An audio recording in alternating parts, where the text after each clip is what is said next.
Hello students, in last video we had learned about chemical properties of metals जिसमें हम लोगों ने reaction देखा था reaction of metals with oxygen water acid and salt solution. In this video we will learn about reactivity series, how do metals and nonmetals react, ionic bond, covalent bond, ions, ionic compound and their properties. Okay, next है aqua regia. What is aqua regia? It is freshly prepared mixture of 1 part of concentrated nitric acid and 3 part of concentrated hydrochloric acid. Aqua regia can dissolve metals like gold, platinum. So aqua regia एक solution है. ये solution बनता कैसे है? तो इसमें ratio होता है 1 part of concentrated nitric acid. Nitric acid का 1 पार्ट लें, ठीक है, और 3 part of concentrated hydrochloric acid और 3 पार्ट हमें HCl लेना है. लाइक ये इस तरह से है कुछ कि अगर सपोज एक टेस्ट ट्यूब हम लोग नाइट्रिक एसिड ले रहे हैं तो 3 टेस्ट ट्यूब हमें हाइड्रोक्लोरिक एसिड लेना है, HCl लेना है, ठीक है. सो इनको जो मिक्स करेंगे, जो सॉल्यूशन बनकर तैयार होगा उसे हम एक्वा रिजिया कहते हैं. ओके, और इसका काम क्या है? So aqua regia can dissolve metals. ये मेटल्स को डिजॉल्व कर सकता है. ये कुछ ऐसे मेटल्स को डिजॉल्व कर सकता है जिसे इंडिविजुअली नाइट्रिक एसिड या हाइड्रोक्लोरिक एसिड डिसॉल्व नहीं कर पाएंगे. ओके, लाइक गोल्ड हो गया, प्लेटिनम हो गया, इन सबको ये डिसॉल्व कर सकता है. नेक्स्ट है रिएक्टिविटी सीरीज. इसके बारे में हम लोगों ने रिएक्शंस में भी पढ़ा हुआ है, एक बार देख लेते हैं. The arrangement of metals in a vertical column in the order of decreasing reactivities is called reactivity series of metals or active series of metal. Okay, so metals को उनकी रिएक्टिविटी के अकॉर्डिंग एक कॉलम तैयार किया गया, उसी column में set किया गया है कुछ इस तरह से, ठीक है. सो जो मेटल्स हाईली रिएक्टिव है, मोस्ट रिएक्टिव है, वो सबसे ऊपर की तरफ है, और जैसे जैसे हम लोग डिक्रीज होंगे, ऊपर से नीचे की तरफ आएंगे, इनका जो रिएक्टिविटी है वो कम होता जाएगा, ठीक है, डिक्रीज होता जाएगा. सो अगर मोस्ट रिएक्टिव मेटल्स की बात करें तो सोडियम पोटेशियम हो गए, है ना, और लीस्ट रिएक्टिव मेटल की बात करें तो सिल्वर, गोल्ड वगैरह हो गए. ओके, सो इसी सीरीज को कहा गया, मेटल्स की वो सीरीज जिसे रिएक्टिविटी के अकॉर्डिंग सेट किया गया है उसे हम रिएक्टिविटी सीरीज कहते हैं. ओके, नेक्स्ट है reaction of metals with non metals. Okay, so reaction देखने से पहले कुछ एक पॉइंट्स देख लेते हैं. When metals react with nonmetal, they form ionic compounds which contain ionic bonds, and on the other hand, when nonmetals react with nonmetals, they form covalent compounds. Okay, so जब कोई मेटल किसी non metal के साथ react करेगा तो वहाँ ionic compound बनता है, ठीक है, और जब कोई नॉन मेटल किसी नॉन मेटल के साथ रिएक्ट करता है तो वहाँ कोवेलेंट कंपाउंड बनता है. ओके, ये कैसे होता है हम लोग रिएक्शन में देखेंगे, ठीक है. बस अभी इतना याद रखना है कि मेटल्स जब नॉन मेटल्स के साथ रिएक्ट करेगा तो वहाँ आयनिक कंपाउंड होगा, और जब कोई नॉन मेटल किसी नॉन मेटल के साथ ही रिएक्ट करेगा, रिएक्शन होगा, तो वहाँ कोवेलेंट कंपाउंड बनता है. Okay, next point is reactivity of elements is the tendency to attain a completely filled valence shell. Okay, तो एलिमेंट्स के अंदर चाहे वो मेटल्स हो या नॉन मेटल्स हो, उनके अंदर एक टेंडेंसी होती है. टेंडेंसी क्या होती है कि वो अपने आउटरमोस्ट शेल को फुलफिल करें. फॉर एग्जांपल, अगर सोडियम की बात करें तो सोडियम का एटॉमिक नंबर क्या है? सोडियम का एटॉमिक नंबर 11 है ना. इसका मतलब अगर इसमें नंबर ऑफ प्रोटॉन 11 हो गए, नंबर ऑफ इलेक्ट्रॉन 11 हो गए, है ना. सो अगर इसका हम लोग इलेक्ट्रॉनिक कॉन्फ़िगरेशन करेंगे तो क्या होगा? 2 8 1, है ना, यही होगा. सो सोडियम के आउटर मोस्ट शेल में कितने इलेक्ट्रॉन्स हैं? 1 इलेक्ट्रॉन है, ठीक है. तो कोई भी एलिमेंट स्टेबल तब होता है जब उसके आउटर मोस्ट शेल में वो एटलीस्ट ऑक्टेट हो, ठीक है. अगर उसके आउटरमोस्ट शेल में 8 इलेक्ट्रॉन्स हो जाते हैं तो फिर वो स्टेबल हो जाता है, ठीक है. तो ये सोडियम जो है, इसे भी स्टेबल होना है, तो ये स्टेबल होने के लिए करता क्या है कि इसके आउटरमोस्ट शेल में ये 1 इलेक्ट्रॉन है ना. तो इसने सोचा कि अगर मैं इस 1 इलेक्ट्रॉन को लूज कर दूं, है ना, इसे छोड़ दूं, इसे जाने दूं, तो इसका आउटरमोस्ट शेल क्या हो जाएगा? ये वाला हो जाएगा, ये के, ये एल, ये एम. यानी अगर एम में 1 इलेक्ट्रॉन है, इस 1 इलेक्ट्रॉन को ये रिलीज कर दे तो क्या होगा? इसका जो आउटरमोस्ट शेल है वो 8 हो जाएगा, एल वाला हो जाएगा, जिसमें 8 इलेक्ट्रॉन्स होंगे, है ना। सो इसका ऑक्टेट जो है वो पूरा हो जाएगा, ठीक है ना। सो जितने भी एलिमेंट्स है, चाहे वो मेटल्स हैं या नॉन मेटल्स हैं, वो इस टेंडेंसी को करते हैं, ठीक है। उनके अंदर ये टेंडेंसी होती है कि वो अपने आउटर मोस्ट शेल को फुलफिल कर लें, भर लें, ठीक है। नेक्स्ट, अब वो कैसे करेंगे? तो मेटल्स क्या करते हैं, लूज करते हैं इलेक्ट्रॉन्स को, ठीक है। मेटल वन या मोर देन वन इलेक्ट्रॉन्स को लूज करते हैं इस अपने आउटर मोस्ट शेल को फुल करने के लिए, ठीक है। ऑक्टेट स्टेट में आने के लिए वो क्या करते हैं, मेटल्स क्या करते हैं, इलेक्ट्रॉन्स को लूज करते हैं, ठीक है। और क्योंकि ये इलेक्ट्रॉन्स को लूज करते हैं, ठीक है, तो होता क्या है, अभी हम लोगों ने पढ़ा जैसे सोडियम है, तो सोडियम का एटॉमिक नंबर अगर 11 है, इट मीन्स वाई इसमें प्रोटॉन भी 11 है, इलेक्ट्रॉन भी 11 है, ठीक है। सो अगर ये एक इलेक्ट्रॉन, इसका कॉन्फ़िगरेशन ये हो गया ना, अगर ये एक इलेक्ट्रॉन लूज कर देगा तो इसमें नंबर ऑफ इलेक्ट्रॉन क्या हो गया, 10 हो गए, है ना। और इलेक्ट्रॉन्स जो होते हैं वो नेगेटिव चार्ज्ड होते हैं और प्रोटॉन्स होते हैं जो पॉजिटिवली चार्ज्ड होते हैं, ठीक है। सो अगर ये एक इलेक्ट्रॉन यहाँ से लूज कर देता है तो नंबर ऑफ इलेक्ट्रॉन सोडियम में कितने हो गए, 10 इलेक्ट्रॉन हो गए, ठीक है। और प्रोटॉन, नंबर ऑफ प्रोटॉन्स कितने हो गए, 11, यानी पॉजिटिव चार्ज जो है उसका नंबर क्या हो गया, ज़्यादा हो गया। दैट्स वाई जो सोडियम है वो एक इलेक्ट्रॉन लूज कर देगा, तो इसमें क्योंकि नंबर ऑफ प्रोटॉन्स ज़्यादा हो गए यानी पॉजिटिव चार्ज की संख्या ज़्यादा हो गया, इसलिए ये पॉजिटिव चार्ज हो जाता है, ओके। सो जो ये मेटल्स जो हैं इसके अंदर टेंडेंसी होती है कि इलेक्ट्रॉन को लूज कर सकता है, ठीक है। और जब ये लूज करता है तो ये पॉजिटिव चार्ज हो जाता है। क्यों होता है ये पता चल गया आप लोगों को, ठीक है। और जो पॉजिटिव चार्ज हो जाते हैं इस तरह के आयन को हम लोग केटायन कहते हैं, okay. So metal lose electron from their valence shell to form cation, इस तरह से वो केटायन बनते हैं, ठीक है। Similarly non metal gain electron in their valence shell to form anion. अब नॉन मेटल्स में होता है क्या है, नॉन मेटल्स के अंदर टेंडेंसी होती है कि इलेक्ट्रॉन को गेन कर सकते हैं, ठीक है। मेटल्स क्या करते हैं, इलेक्ट्रॉन लूज करते हैं, नॉन मेटल्स क्या करते हैं, इलेक्ट्रॉन गेन करते हैं। फॉर एग्जांपल क्लोरीन की बात करें, एटॉमिक नंबर 17 है, ठीक है। इसका मतलब इसका इलेक्ट्रॉनिक कॉन्फ़िगरेशन हो जाएगा 287, ठीक है। सो इसके आउटरमोस्ट शेल में 7 इलेक्ट्रॉन्स हैं, है ना। सो इसे ऑक्टेट होने के लिए क्या चाहिए, एक इलेक्ट्रॉन चाहिए, है ना। तो ये क्या करता है, ये एक इलेक्ट्रॉन ले करके ये ऑक्टेट स्टेट में आ जाता है, ठीक है।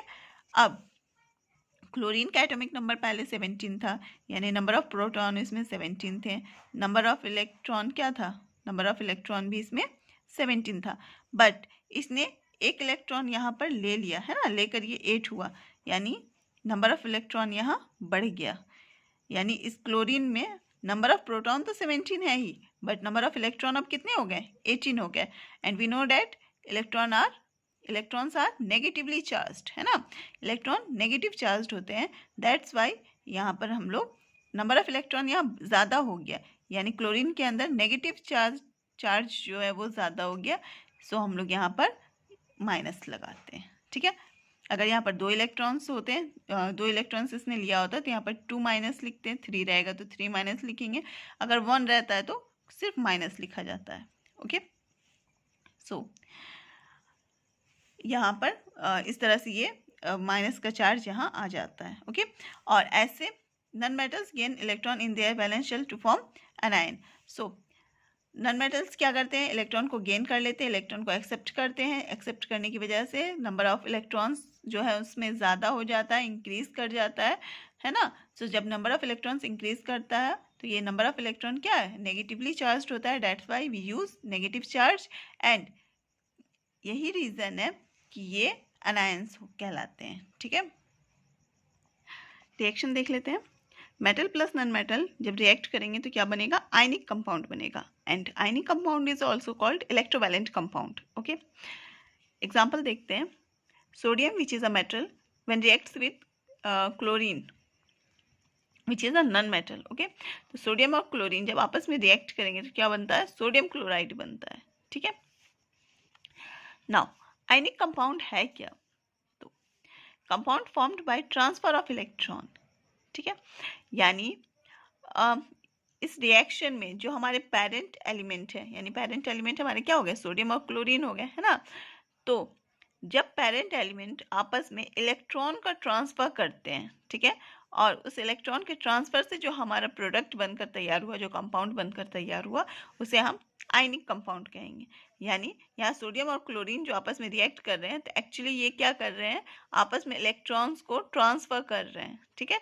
कोई इलेक्ट्रॉन लूज कर रहा है तो कोई इलेक्ट्रॉन गेन कर रहा है। इसके वजह से ये क्या बन रहा है, यहाँ NaCl बन रहा है, ठीक है। तो इसे डिटेल में देखते हैं ये हो कैसे रहा है। सबसे पहले बात करते हैं सोडियम की। तो सोडियम का एटॉमिक नंबर क्या है, 11 है। It means number of proton sodium में कितने हो गए, 11 हो गए, और नंबर ऑफ इलेक्ट्रॉन भी 11 होंगे, ठीक है। नाउ अब हम लोग इलेक्ट्रॉन्स का नंबर पता है तो हम इसका इलेक्ट्रॉनिक कॉन्फ़िगरेशन करेंगे, तो क्या होगा, 281 होगा, ठीक है। यानी इसके आउटरमोस्ट शेल में कितने इलेक्ट्रॉन है, 1 इलेक्ट्रॉन है। सो अब यह होगा क्या कि ये स्टेबल होना चाहेगा, ठीक है। सोडियम की जो एटम्स है वो स्टेबल होना चाहेंगे, और स्टेबल तभी हो सकते हैं जब उसके आउटर मोस्ट शेल में 8 इलेक्ट्रॉन्स हो, वो अपना ऑक्टेट पूरा करे, ठीक है। तो सोडियम ने देखा कि अगर मैं अभी तो इसका आउटर मोस्ट शेल ये M है जिसमें 1 इलेक्ट्रॉन है, तो अगर वो एक ही इलेक्ट्रॉन को लूज कर दे तो उसका आउटर मोस्ट शेल क्या हो जाएगा, L हो जाएगा, जिसमें 8 इलेक्ट्रॉन है। तो ये ऑक्टेट स्टेट में आ जाएगा। ये ऑक्टेट स्टेट में आ जाएंगे तो ये स्टेबल हो जाएंगे, है ना, ये become more stable. So sodium ने क्या किया, एक इलेक्ट्रॉन को लूज किया, ठीक है। लूज करने के बाद तो जब ये एक इलेक्ट्रॉन यहाँ से लूज हो जाएगा तो क्या हो जाएगा, नंबर ऑफ इलेक्ट्रॉन सोडियम में 10 ही रह जाएंगे, है ना। नंबर ऑफ प्रोटॉन्स क्या है, 11 है। इलेक्ट्रॉन्स नेगेटिवली चार्ज्ड होते हैं, प्रोटॉन्स पॉजिटिवली चार्ज्ड होते हैं। तो यहाँ पर एक जो पॉजिटिव चार्ज है वो एक ज़्यादा हो गया, है ना। दैट्स वाई हम लोग सोडियम में क्या करते हैं, +1 लगा, प्लस का साइन देते हैं, ठीक है, क्योंकि इसमें अब नंबर ऑफ प्रोटॉन ज़्यादा है। कितने प्रोटॉन ज़्यादा है, एक प्रोटॉन, दैट मीन्स यहाँ पर 1, ठीक है। नाउ अब हम लोग बात करते हैं क्लोरीन की। तो क्लोरीन का एटॉमिक नंबर क्या है, 17 है, ठीक है। 17 मीन्स हो गया कि नंबर ऑफ प्रोटॉन 17, इलेक्ट्रॉन भी 17। सो इसका इलेक्ट्रॉनिक कॉन्फ़िगरेशन करेंगे तो क्या होगा, 287 होगा, ठीक है। नाउ क्लोरीन क्या करेगा, इसका आउटरमोस्ट शेल में क्या है, 7 इलेक्ट्रॉन्स है ना। तो एक्चुअली जनरली होता है क्या है कि जिसके लास्ट शेल में 1, 2 या 3 इलेक्ट्रॉन्स होते हैं ना, वो क्या करते हैं, इसे लूज करना चाहते हैं, ठीक है। ऐसे एलिमेंट जिसके ऑटोमोस्ट शेल में या लास्ट ऑर्बिट में 1, 2 और 3 इलेक्ट्रॉन्स होंगे, वो क्या करेंगे, वो लूज करना चाहेंगे, लूज करके ऑक्टेट होना चाहेंगे। बट जिसके आउटरमोस्ट सेल में 7 हो गए, 6 हो गए, 5 हो गए, है ना, इलेक्ट्रॉन्स हो गए, तो वो क्या कोशिश करते हैं कि वो अपना ऑक्टेट पूरा कर ले, ठीक है। तो यहाँ पर क्लोरीन का आउटरमोस्ट सेल में 7 इलेक्ट्रॉन है, तो ये चाहता है कि ये किसी से एक इलेक्ट्रॉन लेकर वो उसे पूरा करे, ठीक है, ताकि ये भी स्टेबल स्टेट में आ सके, ओके। और ये माइनस क्यों होता है आप लोगों को पता ही है, क्योंकि एक इलेक्ट्रॉन ये यहाँ पर से ले रहा है ना, एक इलेक्ट्रॉन ले रहा है, दैट मीन्स इसमें हुआ क्या कि नंबर ऑफ इलेक्ट्रॉन क्या हुआ, इसमें 18 हो गया, एक इलेक्ट्रॉन इसमें बढ़ गया, है ना। तो प्रोटॉन जो है पॉजिटिव चार्ज इसमें कम हो गए, नेगेटिव चार्ज इसमें ज़्यादा हो गए। कितना, एक इलेक्ट्रॉन लिया था इसने, एक नेगेटिव चार्ज ज़्यादा हुआ, दैट मीन्स यहाँ पर माइनस आ गया, ठीक है। अगर 2 इलेक्ट्रॉन्स इसने लिया होता तो 2 माइनस करते, 3 रहेगा तो 3 माइनस करेंगे, ठीक है। तो इस तरह ये होता है, इस तरह से ये काम करते हैं। जो पॉजिटिवली चार्ज होते हैं उन्हें कीटायन कहते हैं, हाँ, और जो नेगेटिवली चार्ज होते हैं उन्हें एनायन कहते हैं। अब होता है क्या है कि जब सोडियम को और क्लोरीन को साथ में रखा जाता है रिएक्शन के लिए, तो सोडियम ने कहा कि मेरे पास एक इलेक्ट्रॉन है, ठीक है। क्लोरीन ने कहा मेरे पास 7 इलेक्ट्रॉन्स हैं। इसने कहा मुझे भी स्टेबल होना है, इसने कहा मुझे भी स्टेबल होना है। तो ये दोनों आपस में क्या करते हैं, एक कह सकते क्या, समझौता करते हैं। ये कहते हैं ठीक है, तुम मुझे अपना ये एक इलेक्ट्रॉन दे दो, मैं भी स्टेबल हो जाता हूँ, तुम भी स्टेबल हो जाओ, ठीक है। तो ये जब इन दोनों को साथ में रिएक्ट कराया गया तो इन्होंने क्या किया सोडियम ने एक इलेक्ट्रॉन क्लोरीन को देके इसे ऑक्टेट किया, और क्लोरीन ने एक इलेक्ट्रॉन लेकर ये ऑक्टेट हो गया, सोडियम ने एक देकर ये भी ऑक्टेट हो गया। ठीक है, यानी ये भी 2 8 हो गया आउटरमोस्ट सेल में, इसके भी आउटरमोस्ट सेल में 8 इलेक्ट्रॉन्स हो गए। ठीक है, तो इलेक्ट्रॉन का ये जो ट्रांसफर हुआ, इस ट्रांसफर की वजह से यहाँ पर एक कंपाउंड बना। कौन सा कंपाउंड? NaCl, सोडियम क्लोराइड बनकर तैयार हुआ। ठीक है, तो ये इस तरह से काम करता है। ओके, इसी तरह से अगर मैग्नीशियम की बात करें, मैग्नीशियम क्लोराइड की, तो मैग्नीशियम के आउटरमोस्ट शेल में 2 इलेक्ट्रॉन्स होते हैं। ठीक है, ये 2 इलेक्ट्रॉन को लूज करना चाहता है। इसका इलेक्ट्रॉनिक कॉन्फ़िगरेशन मैग्नीशियम का क्या होगा? 282। ठीक है, 12 होता है इसका एटॉमिक नंबर, इसका एटॉमिक नंबर 12 होता है। तो इसका कॉन्फ़िगरेशन करेंगे 282 होगा, यानी आउटरमोस्ट शेल में 2 इलेक्ट्रॉन्स रहते हैं। तो ये 2 इलेक्ट्रॉन्स को क्या करेगा? लूज करेगा, लूज करके क्या करना चाहता है? स्टेबल होना चाहता है। ठीक है, तो ये मैग्नीशियम है। अब मैग्नीशियम के साथ अगर क्लोराइड को रखा जाता है तो ये क्या करता है? इसने कहा ठीक है, मेरे पास 7 इलेक्ट्रॉन्स है, मुझे भी ऑक्टेट होना है। ठीक है, तो इस मैग्नीशियम ने कहा ठीक है, मुझसे 1 इलेक्ट्रॉन तुम ले लो। ये हो गया, ये भी ऑक्टेट हो गया, बट अभी भी इसके पास एक और इलेक्ट्रॉन रह गया है, ये अभी भी ऑक्टेट नहीं हुआ। तो यहाँ पर एक और क्लोरीन आता है। ठीक है, एक और क्लोरीन आता है और उससे मैग्नीशियम से ये एक और इलेक्ट्रॉन ले लेता है। नाउ अब ये भी ऑक्टेट हो गया और ये भी ऑक्टेट हो गया, है ना, स्टेबल हो गया।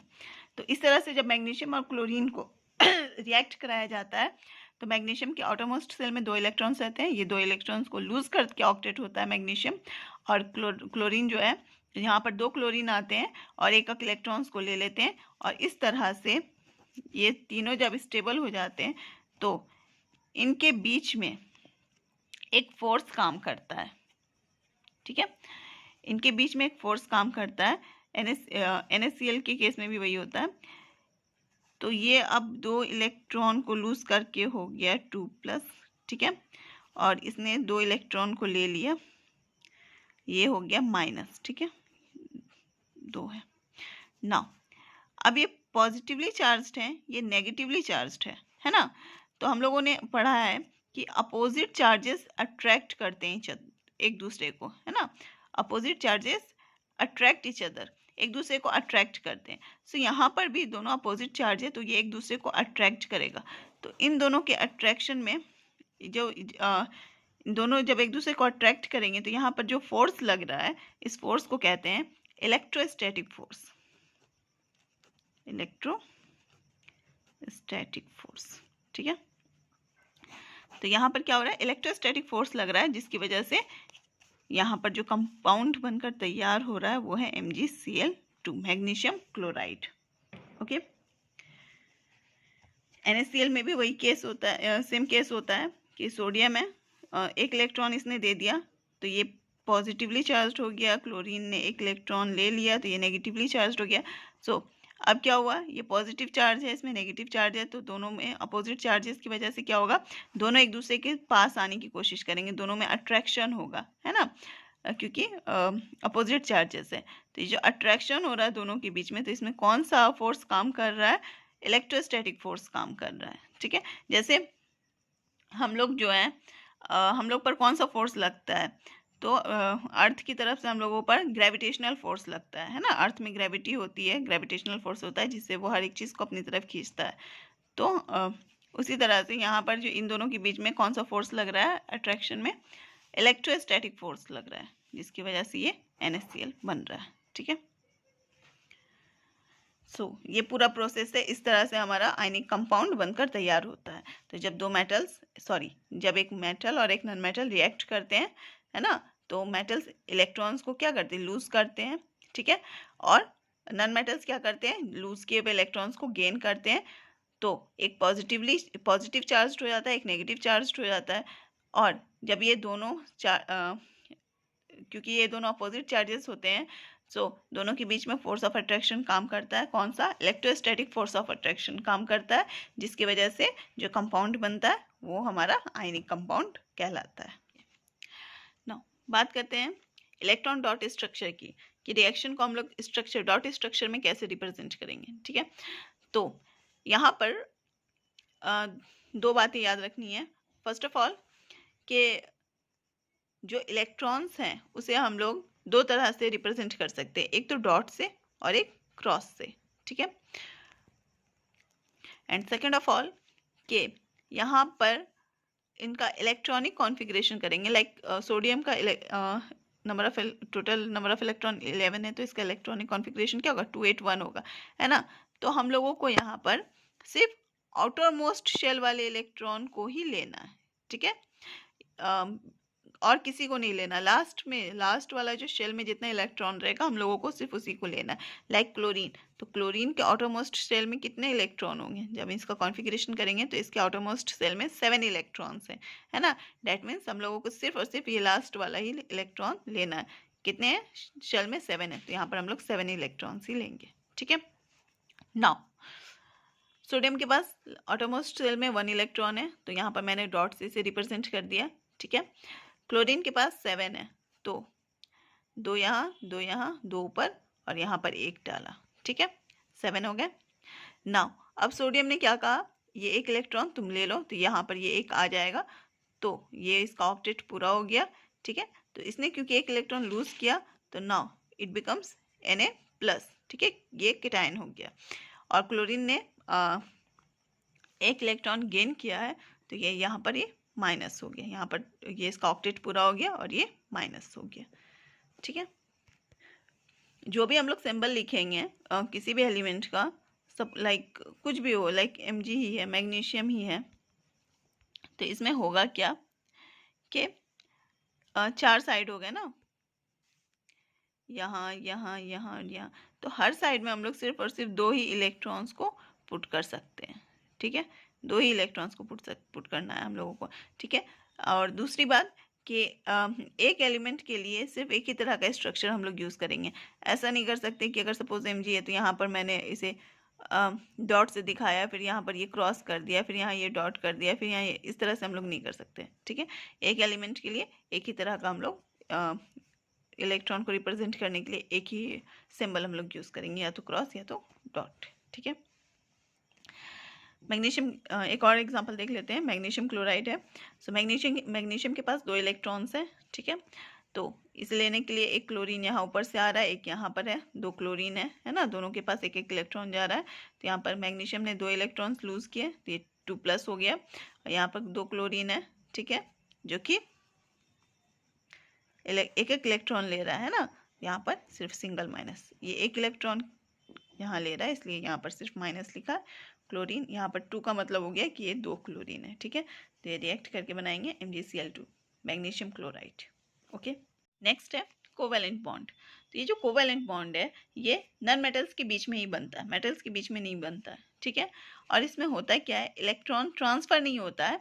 कोवैलेंट बॉन्ड में इलेक्ट्रॉन शेयर करते हैं, यानी जो नॉन मेटल्स रिएक्ट करते हैं एक दूसरे के साथ, वो इलेक्ट्रॉन्स को शेयर करते हैं। ठीक है, क्योंकि हम लोगों ने पढ़ा है कि जो नॉन मेटल्स होते हैं वो इलेक्ट्रॉन गेन करने की उनमें टेंडेंसी होती है। ठीक है, एग्जाम्पल से समझते हैं। एग्जाम्पल लिया है ऑक्सीजन का। ठीक है, तो ऑक्सीजन डायटोमिक है, ऑक्सीजन का एटॉमिक नंबर 8 है, यानी इसमें नंबर ऑफ प्रोटॉन 8 हो गए, नंबर ऑफ इलेक्ट्रॉन 8 हो गए। 8 इलेक्ट्रॉन है, तो इसका कॉन्फ़िगरेशन करेंगे तो 2 और 6 होगा। कॉन्फ़िगरेशन आप लोगों ने पढ़ा होगा, 2n², ये फॉर्मूला है ना। ये n क्या है, नेचुरल नंबर, 1 2 3 4 एक्सेट्रा। ठीक है, नाउ तो जब हम लोग हम लोगों ने पढ़ा कि जब हम लोग डॉट स्ट्रक्चर बनाते हैं तो क्या करते हैं, सिर्फ लास्ट वाले शेल के इलेक्ट्रॉन्स को लेते हैं। तो यहाँ पर लास्ट सेल में इसके कितने 6 इलेक्ट्रॉन्स हैं, इस ऑक्सीजन के। एक और ऑक्सीजन आया, उसके पास भी 6 होगा, है ना। तो क्योंकि ये दोनों नॉन मेटल्स हैं, तो ये दोनों क्या करेंगे, इलेक्ट्रॉन को लूज नहीं करेंगे। ठीक है, तो ये आपस में क्या कहते हैं, अब ये आपस में इनके बीच एक म्यूचुअल अंडरस्टैंडिंग होती है, और ये कहते हैं चलो शेयर कर लेते हैं। इसे 2 इलेक्ट्रॉन्स की ज़रूरत है, तो ये क्या बोलता है, ये मैं शेयर कर रहा हूँ, तो इसने अपना ऑक्टेट पूरा किया। ठीक इसी तरह से ये वाला भी कहता है ठीक है, मैं ये 2 लेकर इस तरह से शेयर कर लेता है। ठीक है, तो इनके बीच जो है इस तरह का कोवेलेंट बॉन्ड बनता है और कोवेलेंट बॉन्ड में यहाँ पर शेयरिंग होती है। इस तरह से ये लोग आपस में एक दूसरे से शेयर कर लेते हैं, ठीक है, ट्रांसफर नहीं होता है। Properties of ionic compound. Ionic compound की प्रॉपर्टीज की बात की जाए तो पहला जो प्रॉपर्टी है वो है फिजिकल नेचर, ठीक है।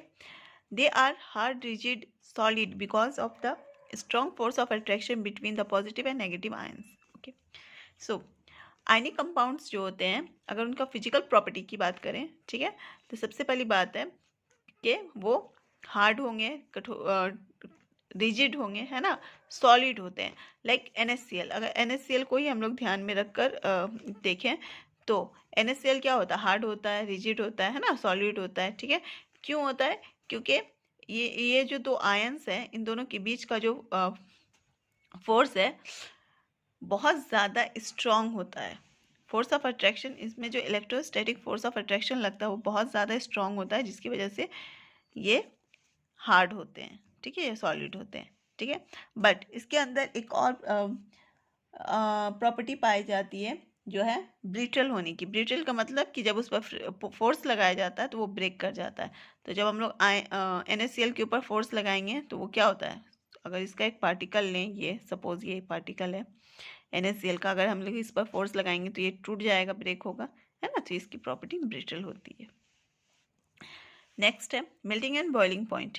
Ionic compounds have high melting and boiling point. Ionic compounds के जो मेल्टिंग पॉइंट और बॉइलिंग पॉइंट होते हैं हाई होते हैं। सेम किस वजह से होते हैं? क्योंकि उनके बीच का जो फोर्स ऑफ अट्रैक्शन होता है वो बहुत ज़्यादा होता है ना, एक दूसरे को बहुत स्ट्रांगली पकड़ कर रखते हैं। तो जिसकी वजह से होता है क्या है कि अगर उन लोगों को ब्रेक करना, उनके बॉन्ड को, है ना, उनके बीच दूरी लानी है, एक दूसरे को ब्रेक करना, अलग करना है, तो क्या करना होगा, हम लोग को ज़्यादा से ज़्यादा हीट एनर्जी की ज़रूरत होगी, ठीक है। दैट्स वाई आयनिक कंपाउंड्स जो है उनका जो मेल्टिंग और बॉइलिंग पॉइंट होता है वो हाई होता है। Solubility. Electrovalent compounds are generally soluble in water and insoluble in solvents such as kerosene, petrol, etc. Okay. So, जो भी हमारे इलेक्ट्रोवैलेंट कंपाउंड क्या है या आयनिक कंपाउंड क्या है, वो सॉल्युबल होते हैं वाटर में, ओके, बट वो इनसॉल्युबल होते हैं सॉल्वेंट या सॉल्वेंट में, जैसे केरोसिन या पेट्रोल में, ठीक है। नेक्स्ट है conduction of electricity. The conduction of electricity through a solution involves the movement of charged particles, ठीक है। सो किसी भी सॉल्यूशन में इलेक्ट्रिसिटी तभी कंडक्ट हो सकता है जब उसमें फ्री आयंस होंगे, क्योंकि वो फ्री आयंस जो होते हैं वो चार्ज्ड पार्टिकल्स जो होते हैं वो क्या करते हैं, उसमें मूवमेंट होता है, ठीक है। तो अगर सॉलिड की बात की जाए,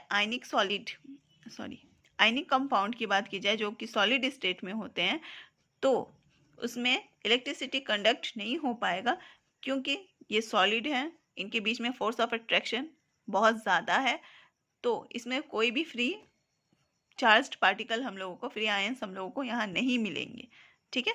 तो सॉलिड में फ्री आयंस नहीं मिलेंगे, जिसकी वजह से हम लोग इसमें इलेक्ट्रिसिटी कंडक्ट नहीं करवा सकते। बट अगर इसको सॉल्यूशन में या मोल्टेन स्टेट में लाया जाए तो क्या होगा, इनके बीच का फोर्स ऑफ अट्रैक्शन क्या होगा, कम हो जाएगा, है ना, जिसकी वजह से इसमें फ्री आयंस मौजूद होंगे सॉल्यूशन में, है ना। सो उस कंडीशन में क्या कर सकते हैं, हम लोग इसमें इलेक्ट्रिसिटी पास करा सकते हैं, ठीक है। 2020-21 के लिए हम लोगों को सिर्फ यहीं तक पढ़ना है, ठीक है। इसके बाद जो है था हमारा ओर्स था और कोरोजन था, ये सब जो है इस साल के लिए सिलेबस से डिलीट कर दिया गया है, ठीक है।